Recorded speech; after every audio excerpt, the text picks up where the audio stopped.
Ми вже видаємо зброю і будемо видавати для захисту нашої землі всім бажаючим, всім спроможним захищати наш суверенітет. Від кожного громадянина України залежить майбутнє нашого українського народу.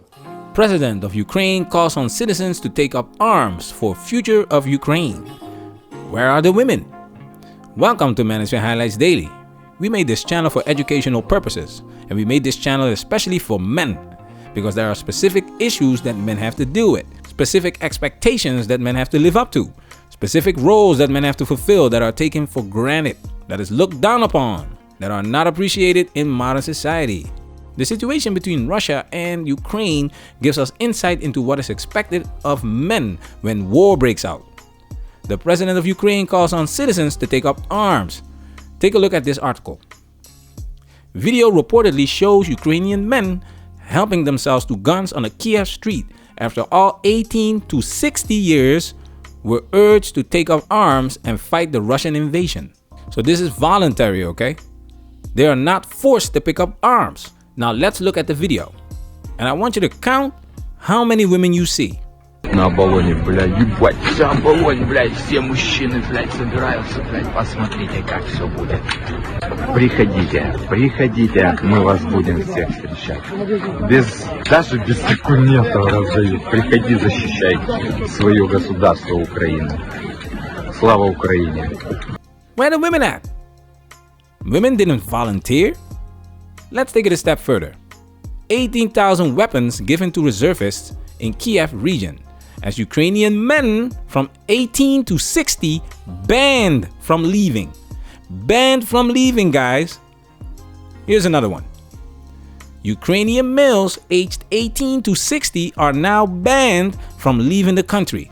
So even if you don't want to pick up a firearm to fight, you ain't going nowhere if you are a man. Take a look at this.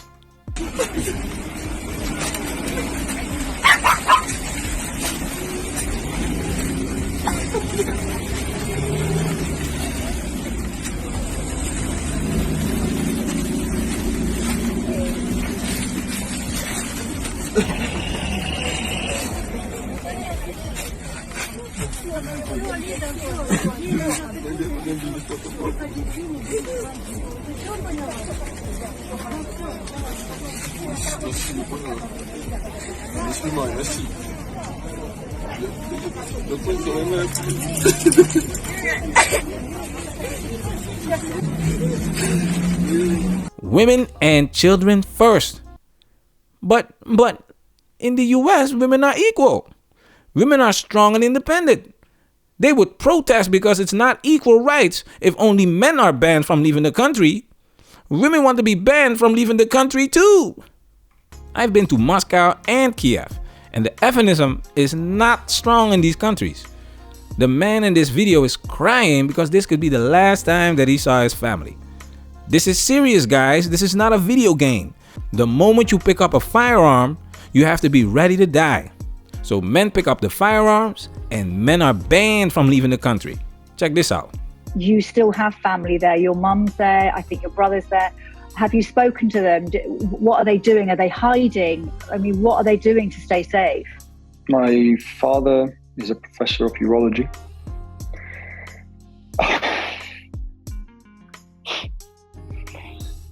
So he does what he does. He goes to work.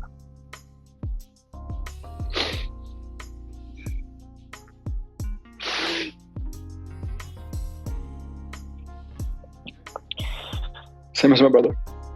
These men have to keep working because you don't turn it off.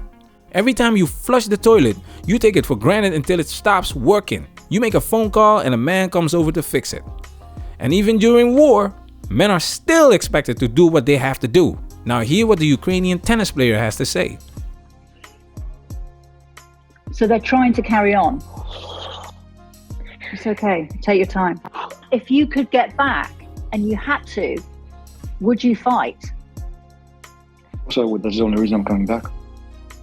You would fight, even though you're a tennis player. The army opened up the reserves, and everybody who's willing to fight to come in and collect the weapons and to be part of the territorial resistance. There's plenty of people in them I've actually signed up for reserves last week. I left Kiev on Saturday. I just didn't have enough documents to sign the contract. So the man wants to go back to Ukraine to fight. What if he said, no, I'm not going to fight. This is on the government. I'm a tennis player. What do you think was going to happen to him? The people of Ukraine expect him to fight for his country. If he doesn't, he's a coward. He's a disgrace to his family and his country. When feminists talk about equality, this is not what they talk about. When they talk about being oppressed in the past, they are not talking about men who were forced into wars, forced to defend their country, and died a horrific death at a young age. They don't talk about the men who had to work in the worst conditions to feed their families. Women are acting like men didn't love their families. Just look at these grown men crying. That's exactly why they pick up these firearms. It's to protect their loved ones. A man has to do what a man has to do because we men, we. In modern Western society, we've taken these things for granted. And that's why it became easy for men to be disrespected, because the environment is the safest it's ever been. This reminds me of Fight Club. And before I let you go, I'll play the clip.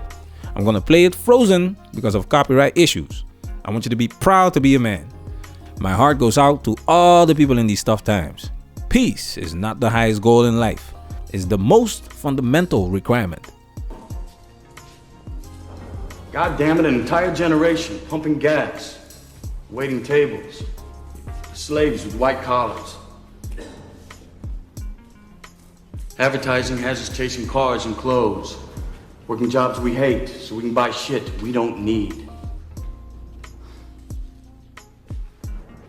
We're the middle children of history, man. No purpose or place. We have no Great War, no Great Depression. Our Great War is a spiritual war. Our Great Depression is our lives. We've all been raised on television to believe that one day we'd all be millionaires and movie gods and rock stars, but we won't. We're slowly learning that fact. And we're very, very pissed off. Manosphere, we working. Protect yourself at all times. This video has officially been highlighted.